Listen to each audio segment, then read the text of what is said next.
آیا تاسو داسې یوه پیښه کتلې ده چې په افغانستان کې د یوه ښځه په عین حال کې 6 خاوندان ولري؟ دا خبره زه نه کوم، دا ښاغلی چې هر څوک دی تازه یې په ټولنیزه میډیا یو کلیپ خپرېږي چې په هغه کې دی ذکر کوي د 2 حکایتونو د 2 کیسو. په یوه کیسه کې وایي چې یوې ښځې 6 خاوندان لرل چې وروستی خاوند یو طالب و. بله کیسه داسې کوي چې یوې ښځې په عین حال کې 2 خاوندان لرل. په موټر کې روان دي، د دواړو یو ځای کې 2 کسان ګوري چې جنگ دی، موټر دره یې ورکې وځي چې څه کیسه ده. یو وایي چې دا ښځه زما ده، دا بل وایي چې دا ښځه زما ده، او دواړو سره نکاحتونه دي او یا نور مسایل دي.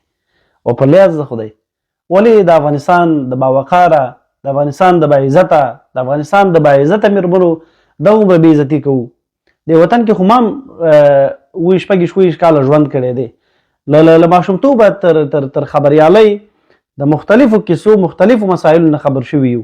اما په خدای قسم کوم مې ژوند کې داسې یو خبره اورېدلې وي چې یوې ښځې دې 2 مړونه په عین حال کې کړي وي.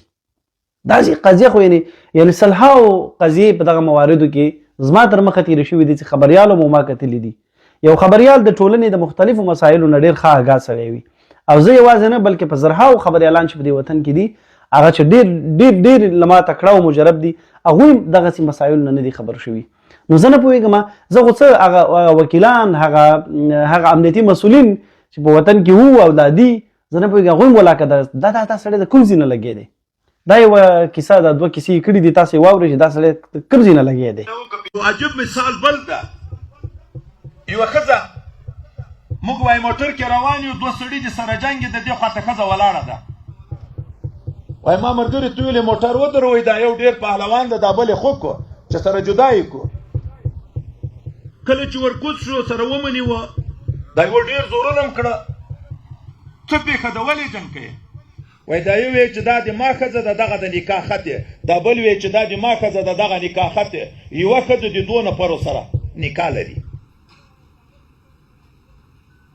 بله پیښه، یو ښځې څه جنایت څه شی و، ګرفتاره شوه چې میړه دې راوغواړه. وایي تلیفون کې لمبرې دي، یو تلیفون یې وکړه، بل یې وکړه، بل یې وکړه، بل یې وکړه، بل 5 تلیفونونه وکړه، 5 میړونه راغله. شپږم میړه یې مجاهد ده.